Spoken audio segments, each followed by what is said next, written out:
Alhamdulillah nahmaduhu wa nasta'inuhu wa nastaghfiruh wa na'udzu billahi min syururi anfusina wa min sayyiati a'malina may yahdihillahu fala mudhillalah wa may yudlil fala hadiyalah asyhadu an la ilaha illallah wahdahu la syarikalah wa asyhadu anna Muhammadan abduhu wa rasuluh. Ya ayyuhalladzina amanu taqullaha haqqa tuqatih wa la tamutunna illa wa antum muslimun. Amma ba'du, ma'asyiral muslimin rahimani wa rahimakumullah. Kita memuja dan memuji Allah Ta'ala yang mana karena karunia Allah lah kita masih diberikan kesempatan untuk menghadiri sholat maghrib berjamaah dan kemudian dilanjutkan dengan mengkaji ilmu daripada ilmu yang Allah turunkan, yang mana merupakan bagian dari syariat Islam atau bahkan yang menjadi sepertiga daripada Al-Quran adalah kisah-kisah para nabi dan orang-orang yang soleh. Sampai-sampai Allah mengatakan faqasusil qasasa la'allahum yatafakkarun.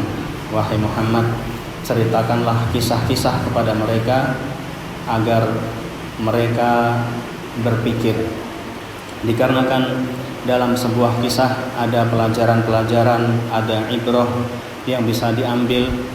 Bahkan Masya Allah, dengan kisah bukan cuma anak kecil yang suka diberikan kisah, namun sampai orang dewasa bahkan yang tua sekalipun akan senang mendengarkan kisah-kisah. Ma'asyiral muslimin rahimani wa rahimakumullah, perlu kita ketahui bersama bahwasanya sejarah itu mengulangi dirinya sendiri. At-tarikhu ya'udu nafsuh. Sesuatu yang terjadi di masa lalu, ketika perbuatan yang sama diulang di masa ini, maka akibatnya pun akan sama. Ketika ada kebaikan di zaman dulu, kemudian berakibat dengan dampak yang baik, kemudian dilakukan pula di zaman sekarang, dan insya Allah perbuatan baik akan membuahkan hal yang baik pula. Ma'asyiral muslimin rahimani wa rahimakumullah, di pertemuan kemarin kita sudah membahas tentang sejarah Dzunnuwas, ya, seorang raja yang kejadian ini ditulis oleh para ulama sebagian dari peristiwa-peristiwa besar menjelang lahirnya Nabi kita Sallallahu Alaihi Wasallam, yang mana kejadian tersebut termaktub dalam surat Al-Buruj. Dzunnuwas adalah seorang raja yang zalim. Dahulu Dzunnuwas adalah seorang Yahudi. Kita tahu bahwasanya agama yang pernah Allah turunkan yaitu agama Samawi ada 3, Yahudi, Nasrani, dan Islam. Di antara ketiga agama ini banyak persamaan. Di antara mereka, seperti kita menyebut Tuhan kita dengan Allah, kemudian Nasrani menyebut dengan Allah, kemudian orang Yahudi menyebut dengan Elia. Ada sedikit kesamaan. Begitu juga orang Yahudi, orang Nasrani, mereka beriman dengan nabi-nabi yang pernah Allah utus. Walaupun di sebagian kitab-kitab mereka kisah-kisah para nabi itu diselewengkan. Namun titik poin yang bisa kita ambil pelajaran bahwasanya ketiga agama ini dahulunya adalah agama yang benar. Dari Yahudi, kemudian Nasrani, kemudian agama Islam. Namun setelah datangnya agama Islam, Allah menghapus 2 agama ini dan diperintahkan untuk masuk ke dalam agama Islam. Sebagian mereka beriman kepada Nabi yang terakhir, yaitu Nabi Muhammad. Sebagian mereka tidak mau beriman. Namun watak orang Yahudi mereka disebutkan dalam Al-Quran banyak penyimpangan-penyimpangan yang luar biasa. Di antaranya mereka mendustakan para nabi. Di antara hobi mereka, kebiasaan mereka adalah membunuh para nabi, terutama nabi-nabi yang tidak sesuai dengan selera mereka. Kita bisa bayangkan sebuah umat yang sangat zalim ketika diutus kepada mereka nabi yang nabinya tidak sesuai dengan keinginan mereka, maka dalam waktu yang tidak lama nabi tersebut akan dipenggal rame-rame oleh mereka. Ini adalah keadaan orang Yahudi. Bahkan Allah kutuk mereka menjadi babi, menjadi kera, menjadi khinzir, menjadi patung, ya. Ini akibat dari ulah-ulah mereka. Dzunnuwas, beliau atau dia hidup di zamannya masyarakat yang beragama Nasrani. Namun dia sendiri beragama Yahudi. Namun di pertengahan kekuasaannya dia menyombongkan diri dan mengklaim bahwasanya dirinya adalah Tuhan. Dzunnuwas dikisahkan dalam sebuah hadis, dia memiliki penasehat dari orang-orang terdekat Dzunnuwas yang merupakan seorang penyihir handal. Sang penyihir ini sudah tua. Kemudian penyihir ini meminta kepada Dzunnuwas agar didatangkan seorang pemuda yang paling cerdas. Kemudian diadakanlah sayembara, dipilihlah orang-orang yang paling cerdas di antara mereka. Setelah terpilih seorang pemuda yang paling cerdas, yang paling pintar,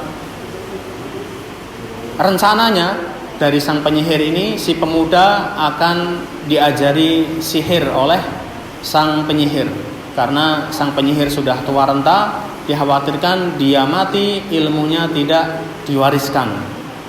Akhirnya sang pemuda ini setiap hari berangkat kepada tukang sihir untuk belajar macam-macam sihir. Ya, kita tahu bersama bahwasanya perbuatan sihir adalah perbuatan kufur.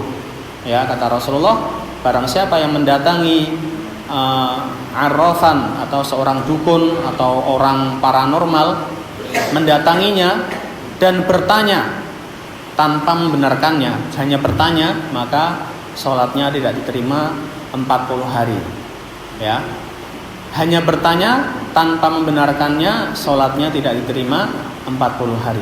Dan barang siapa yang bertanya kemudian dijawab dan dia percaya dengan jawabannya, maka sesungguhnya dia telah kufur atas apa yang diturunkan kepada Nabi kita Muhammad SAW.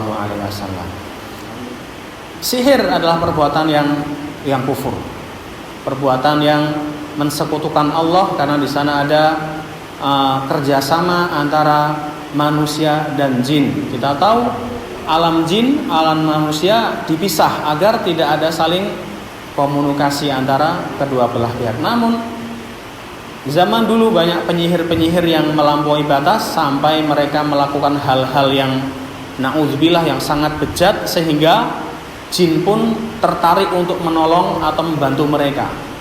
Ya, dan ingat, jin tidak pernah memberikan bantuan dengan gratis. Pasti jin menuntut suatu amalan yang paling jelek sehingga jin mau membantu orang tersebut. Kita tahu ritual-ritual para dukun, ya, ada yang membunuh, ada yang berbuat kesyirikan, bahkan ada yang sampai nauzubillah, ya, sampai menginjak Al-Quran untuk pijakan BAB, ya, sampai segitunya demi mendatangkan apa? Bantuan dari bangsa jin. Karena bangsa jin gak mungkin membantu cuma-cuma. Berbeda dengan zamannya Nabi Sulaiman, yang mana jin-jin pada zamannya Nabi Sulaiman memang Allah tundukkan kepada Nabi Sulaiman tanpa ada syarat. Memang Allah yang tundukkan jin-jin tersebut kepada Nabi Sulaiman. Bahkan jin yang membangkang langsung terbakar. Jin yang membangkang dari perintah Nabi Sulaiman akan langsung terbakar. Namun sekarang, ya, kita tahu manusia derajatnya lebih tinggi dari jin. Ya, walaupun manusia makhluk terakhir, namun Allah muliakan manusia dengan diutusnya para nabi dari golongan manusia, ya. Jadi nabi itu hanya ada pada golongan manusia dan tidak ada pada golongan jin. Karena jin bisa melihat manusia dan manusia tidak bisa melihat jin. Tentunya Allah pasti turunkan utus para rasul dengan jenis manusia, sehingga jin pun bisa mengambil ilmu dari dari para rasul-rasul tersebut. Kemudian kita kembali ke kisah Dzunnuwas. Akhirnya sang pemuda setiap hari berangkat ke kerajaan untuk berajal sihir. Namun di suatu hari ketika dalam perjalanan ke kerajaan untuk belajar ke tukang sihir, dia melihat ada beberapa rombongan orang yang sedang belajar, yang sedang duduk bersama, yang sedang mencari ilmu, ya. Kemudian sang pemuda ini berpikir, alangkah baiknya jika aku pula duduk bersama mereka sejenak mendengarkan apa yang sedang mereka bicarakan.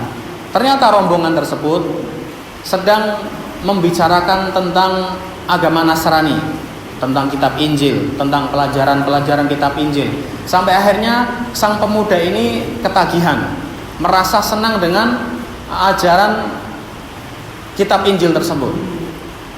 Akhirnya dia pun datang ke kerajaan dengan telat. Setiap hari dia sempatkan waktu untuk belajar di pengajian Nasrani ketika itu, sampai akhirnya dia pun terlambat mendatangi sang penyihir. Kemudian sang penyihir pun suatu hari marah, kenapa engkau telat? Ya. Kemudian sang pemuda pun tidak berani menjawab karena dikhawatirkan ketika dia menjawab saya belajar agama Nasrani, maka sang penyihir pun akan marah kepadanya. Lambat laun sang pemuda semakin alim, semakin bertakwa, semakin kenal dengan agama Nasrani, ya, karena ketika itu agama yang benar adalah agama Nasrani dan Yahudi. Namun setelah Islam datang, maka kedua agama ini harus mengikut kepada agama Islam. Sang pemuda semakin yakin bahwasanya sihir adalah perbuatan kufur, dan akhirnya dia pun berhenti dari perbuatan sihirnya, dan Allah karuniakan kepada sang pemuda ini bisa menyembuhkan orang-orang yang sakit dengan mudah. Ketika datang kepada beliau orang-orang yang sakit, maka pemuda tersebut mengatakan, berimanlah kepada Allah dan aku akan doakan engkau. Setelah orang itu beriman, kemudian didoakan, sang pasien tersebut langsung sembuh. Dengan sekali sentuhan, sekali doa, langsung sembuh. Sampai terkenal di mana-mana, sampai bahkan ada orang kerajaan yang sudah sakit menaun, ya, kemudian didatangkan kepada sang pemuda ini, kemudian diajak untuk beriman kepada Allah. Wahai Perdana Menteri, engkau akan sembuh jikalau engkau mau beriman kepada Allah. Kemudian sang menteri pun, iya, saya pun beriman kepada Allah. Akhirnya didoakan, sesungguhnya yang menyembuhkan adalah Allah, bukan saya. Akhirnya disembuhkan, orang tersebut kembali ke kerajaan. Sang menteri tersebut, akhirnya bertemulah sang menteri dengan Dzunnuwas. Ketika itu Dzunnuwas pun marah dengan mengatakan, engkau sudah tidak lagi menyembahku? Iya. Sekarang Tuhanku dan Tuhanmu adalah Allah. Akhirnya sang menteri pun mencari tahu, dari mana engkau mendapatkan agama baru ini. Akhirnya dikatakan, itu si pemuda yang dulu pernah belajar sihir. Akhirnya sang menteri pun dihukum bunuh. Kemudian didatangkan si pemuda itu. Didatangkan, kemudian sang raja ingin menghukum sang pemuda ini dengan hukuman yang menurut selera sang raja ini ekstrim, ya. Dibawalah sang pemuda ini dengan pasukan-pasukannya, bawa pemuda ini ke atas gunung, kemudian ikat dia, kemudian lemparkan dari puncak yang paling tinggi. Akhirnya dibawalah sang pemuda oleh para pasukannya. Kemudian setelah itu pemuda berdoa, ya Allah selamatkanlah aku. Ketika di atas gunung, gunung bergetar. Gunung bergetar, kemudian pasukan-pasukan raja pun terjatuh, sedangkan pemuda selamat. Dan akhirnya sang pemuda pun kembali ke kerajaan. Dzunnuwas kaget, mengapa engkau bisa selamat? Dia mengatakan, karena Allah menjaga saya. Kemudian diperintahkan pasukan yang lain, tangkap dia, buang dia ke tengah lautan, naikkan kapal, kemudian tenggelamkan dia di tengah lautan. Setelah itu dia diikat, dibawa ke tengah laut, dan kapal pun bergoncang. Justru pasukan-pasukan Raja Dzunnuwas lah yang jatuh dan tenggelam. Sedangkan pemuda ini diselamatkan oleh Allah. Datang lagi ke kerajaan. Dengan kaget sang raja mengatakan, bagaimana kau bisa selamat? Kata sang pemuda, Allah yang menyelamatkan saya.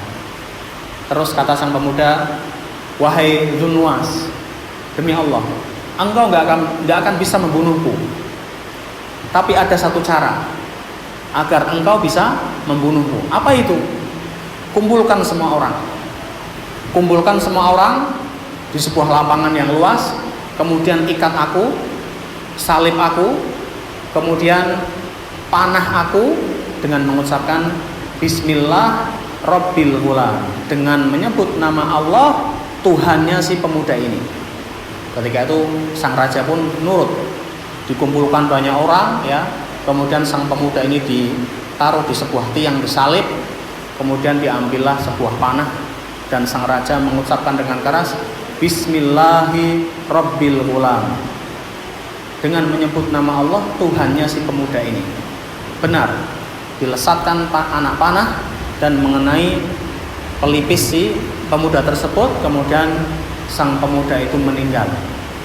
Namun yang dikhawatirkan oleh sang raja benar-benar terjadi, yaitu seluruh orang yang hadir seketika beriman kepada Allah. Yang tadinya menyembah sama si Dzunnuwas, akhirnya seluruh orang yang hadir mengucapkan kami pun beriman kepada Tuhannya sang pemuda.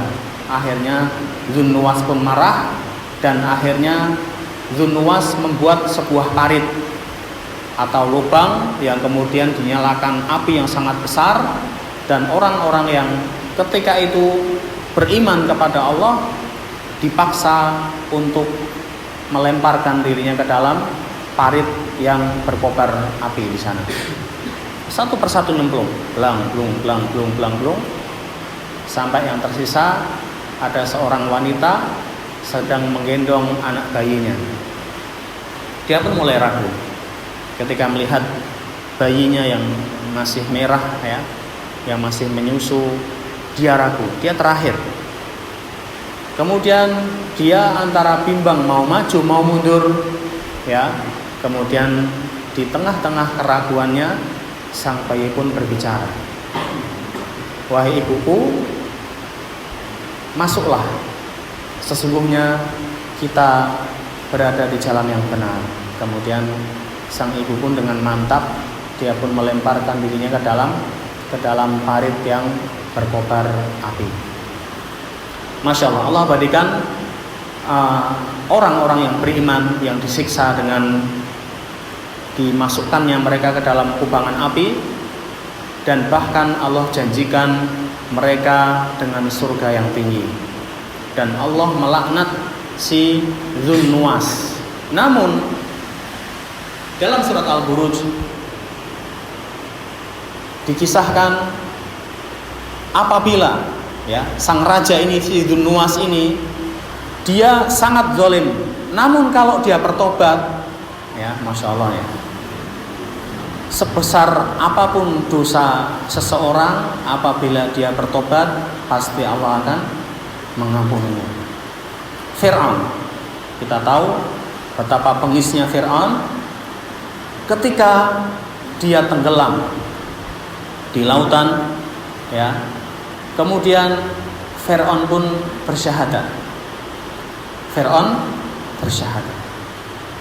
Namun karena syahadatnya sudah di kerongkongan, nyawa tinggal di kerongkongan, Allah pun gak menerima. Dan seketika malaikat Jibril menyumpal mulut Fir'aun dengan pasir laut. Dikhawatirkan, Jibril mengatakan, aku khawatir dia menjerit-jerit dengan menyebut nama Allah. Aku khawatir rahmat Allah turun. Maka aku sumpal mulutnya dengan pasir laut sehingga dia diam dan tenggelam. Bagaimana keadaan orang-orang yang begitu zalim, ya, seperti Dzunnuwas, yang ketika dia bertobat Allah pun akan mengampuninya. Namun Dzunnuwas gak bertobat, ya. Kita yang semoga, ya, kejahatan kita nggak sezalim Fir'aun, nggak sezalim Dzunnuwas ya, insya Allah berharap sebagaimana Allah kumpulkan kita di masjid ini untuk belajar, untuk sholat bersama, semoga Allah kumpulkan kita pula di surganya kelak, amin ya rabbal alamin. Kemudian kisah-kisah besar yang terjadi menjelang kelahiran Nabi Muhammad adalah peristiwa atau kisah tentang Abdul Muthalib, yaitu kakek Nabi Muhammad, yang mana Abdul Muthalib dari runtutan nasab beliau dari Abdul Manaf mendapatkan mandat dari nenek-nenek moyang mereka untuk menjamu orang-orang yang pergi haji ke Mekah dengan air, menjamu para jamaah haji dengan air Zam-Zam.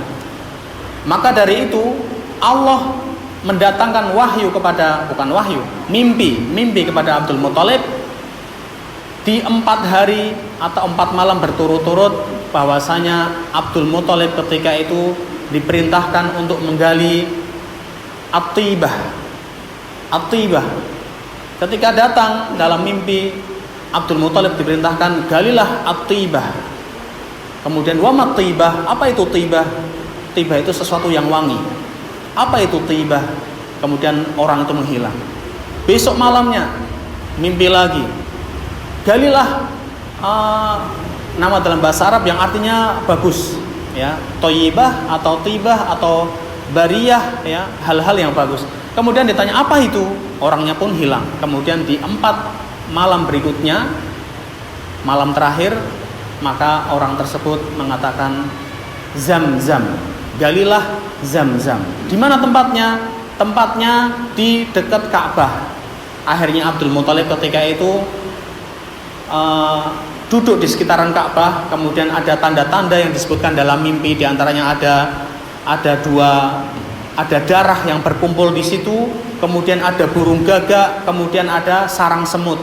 Nah, dari situlah aba-aba dari mimpi tersebut Abdul Muthalib jalankan, dan setelah dipukul dengan cangkul di tempat titik yang sesuai dengan yang dalam mimpinya itu, muncullah air Zam-Zam. Nah, dari sini orang-orang Mekah heran. Dahulu orang Mekah mereka harus membeli air dari luar Mekah dengan harga yang mahal. Ketika air Zam-Zam muncul di dekat Ka'bah, maka seketika orang-orang berebut ingin ikut andil dalam kepemilikan sumur Zam-Zam. Maka Abdul Muthalib pun bersikeras bahwasanya ini yang menemukan aku, maka akulah yang berkuasa atas sumur Zam-Zam ini. Akhirnya singkat cerita, Abdul Muthalib pun menjadi pemimpin kaum karena Abdul Muthalib sudah menemukan air Zam-Zam, yang mana air dalam orang Arab itu sangat dibutuhkan, sangat penting, sangat urgent, ya. Kemudian suatu hari Abdul Muthalib safar ke negeri Syam. Kemudian mendengar berita dari seorang pendeta bahwasanya di Mekah akan lahir seorang nabi terakhir yang bernama Muhammad. Nah, Abdul Muthalib ketika itu bersama 3 temannya yang berazam atau berniat ketika punya cucu atau punya anak akan diberikan nama dengan nama Muhammad. Akhirnya qadarullah, yang memiliki cucu pertama kali adalah Abdul Muthalib, dan diberilah nama dengan nama Muhammad, artinya yang sangat terpuji. Kemudian Nabi Muhammad pun ketika lahir, ya, qadarullah, ayahnya meninggal. Ayahnya meninggal 6 bulan ketika di kandungan uminya. Ketika perjalanan pulang dari perdagang ke Syam, antara perbatasan Madinah dan Mekah ada sebuah kota namanya kota Abwa. Disitulah Abdullah ayah Nabi meninggal sakit 10 hari, kemudian di sana meninggal dan dimakamkan di sana. Jadi kita tahu bahwasanya Nabi Muhammad ketika sejak kecil pun sudah diberikan bermacam cobaan yang akan menjadikan, kita tahu ketika orang banyak diterpa dengan musibah, dengan bencana, dia akan menjadi pribadi yang kuat, pribadi yang tegar, yang sabar. Berbeda dengan orang yang dari kecil dimanja, dituruti, diberikan apa yang ia minta, dia akan tumbuh menjadi orang yang lemah.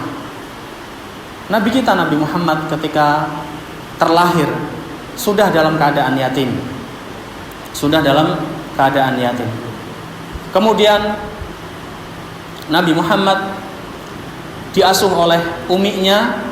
Kebiasaan orang Arab ketika lahir bayi yang baru lahir, maka disusukan kepada orang pedalaman.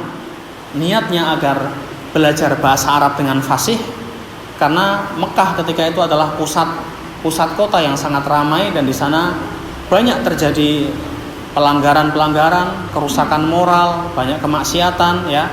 Sampai akhirnya kebiasaan orang Mekah, orang kota, ketika ada bayi baru lahir, dibawalah ke perkampungan agar disusukan oleh orang-orang pedesaan, yang mana dari sana mereka bisa belajar bahasa Arab yang fasih, belajar adab-adab kepada orang pedesaan, ya.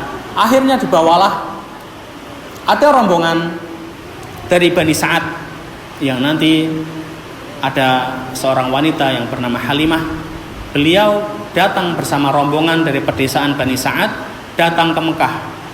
Halimah adalah orang yang miskin, dia hanya memiliki keledai yang sudah tua, ditunggangilah keledai yang tua ini ke Mekah.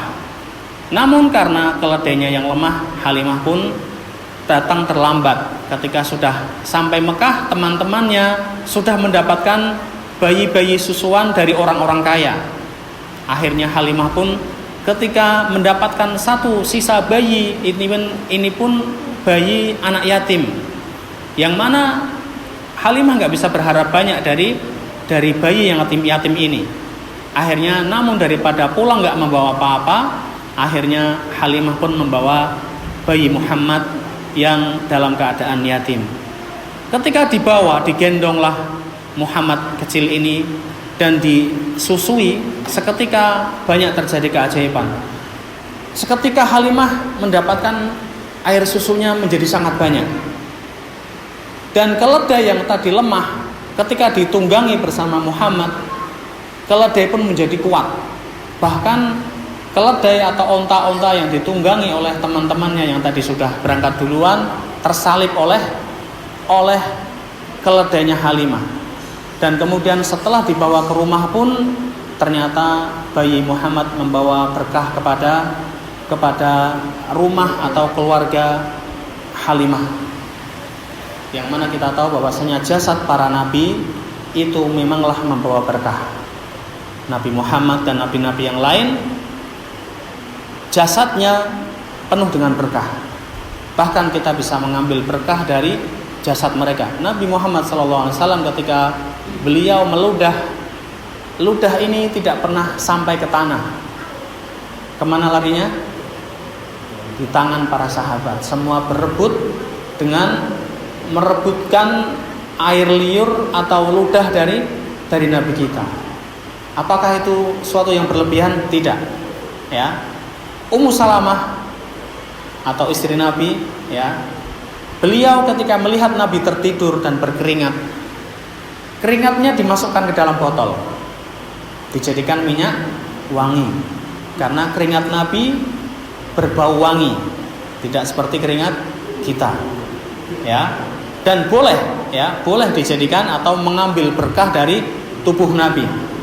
Di suatu hari Nabi juga pernah bertahallul atau motong rambut ketika selesai umroh, kemudian rambut ini dibagi-bagikan kepada para sahabat, menandakan mengambil berkah dari jasad Nabi itu diperbolehkan.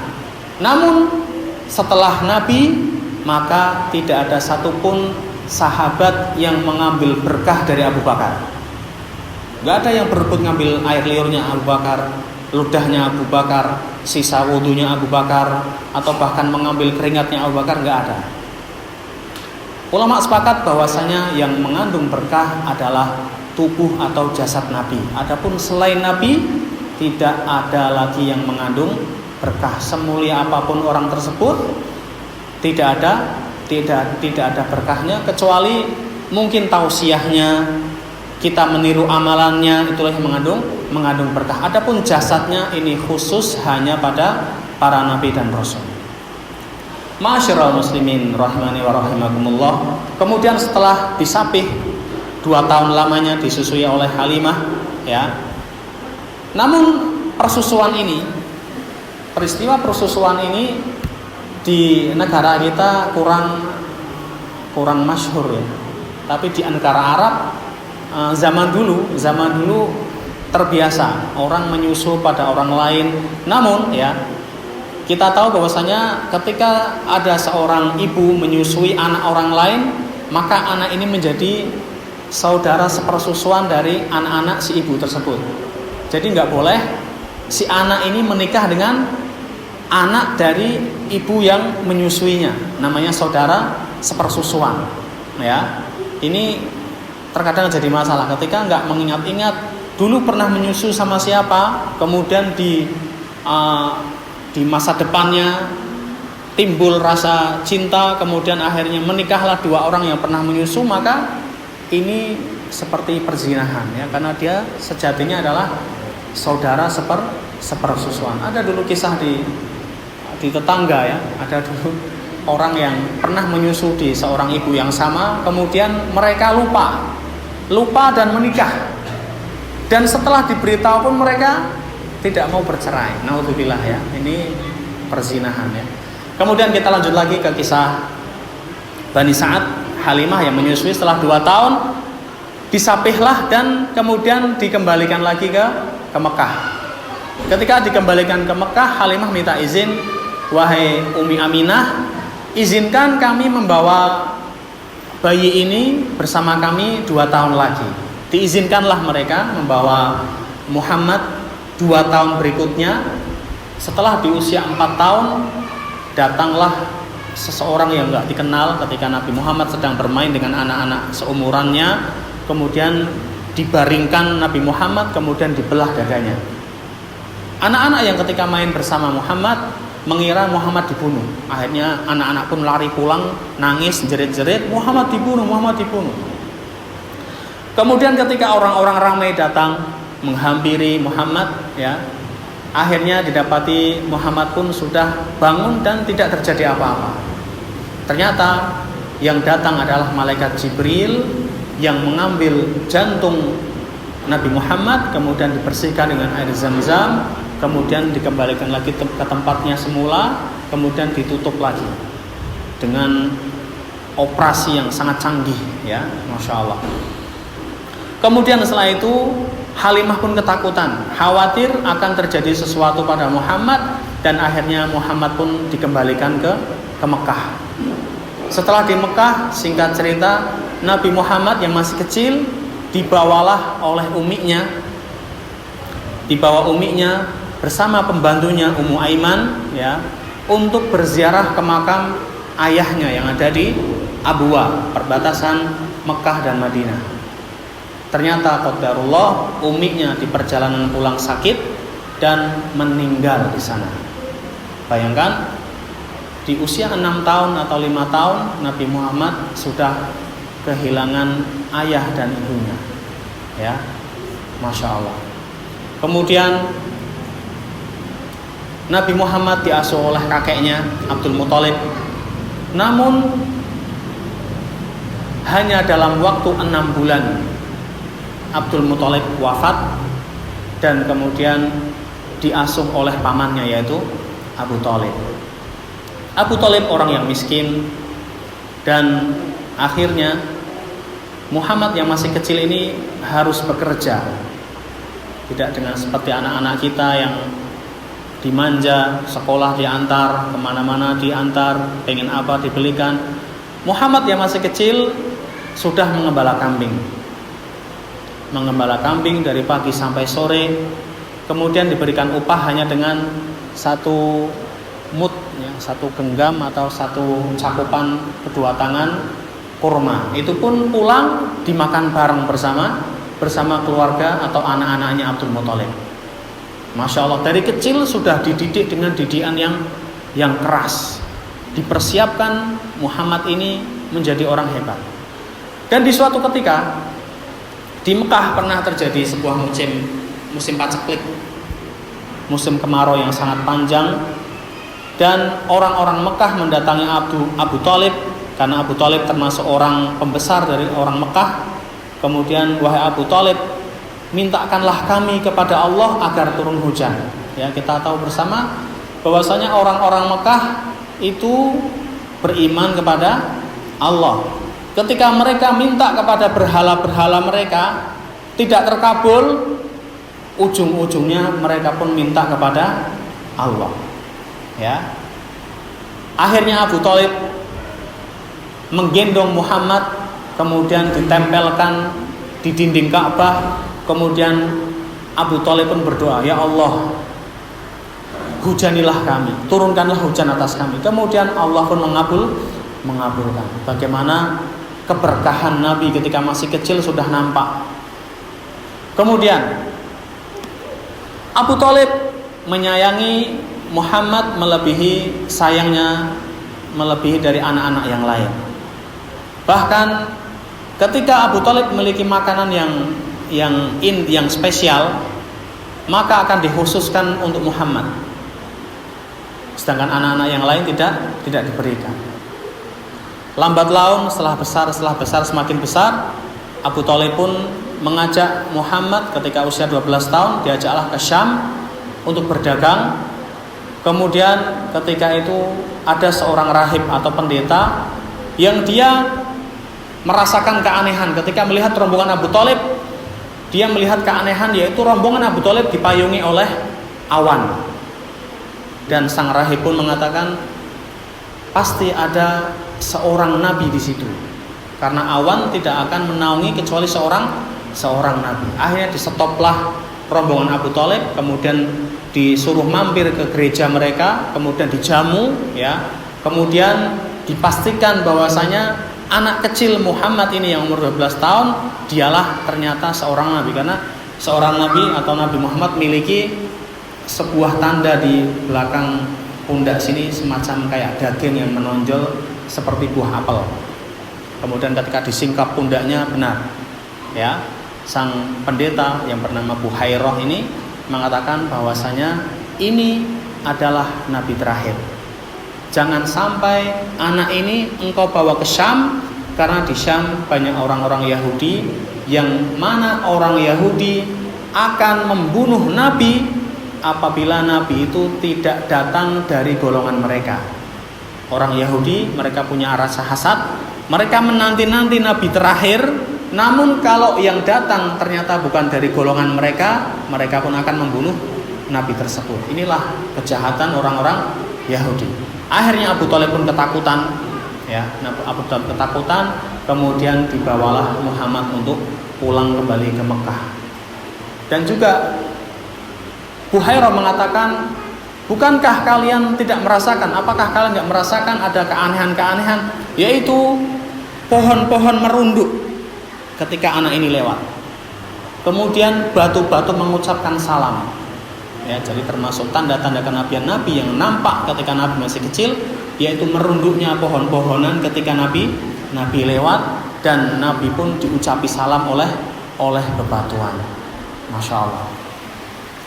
Kemudian singkat cerita, Nabi pun dibawa pulang, ya.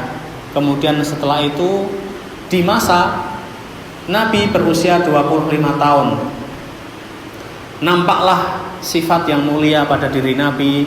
Kemudian terkenallah Nabi dengan sebutan Al-Amin atau orang yang terpercaya, sampai-sampai akhirnya Khadijah, yang seorang wanita yang sangat kaya raya, dan dia biasa memperkerjakan orang-orang pemuda untuk membawa dagangannya pergi ke Syam, kemudian bagi hasil.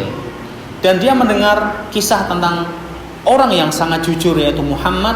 Kemudian dimintalah Muhammad untuk membawa dagangannya. Kemudian dibawalah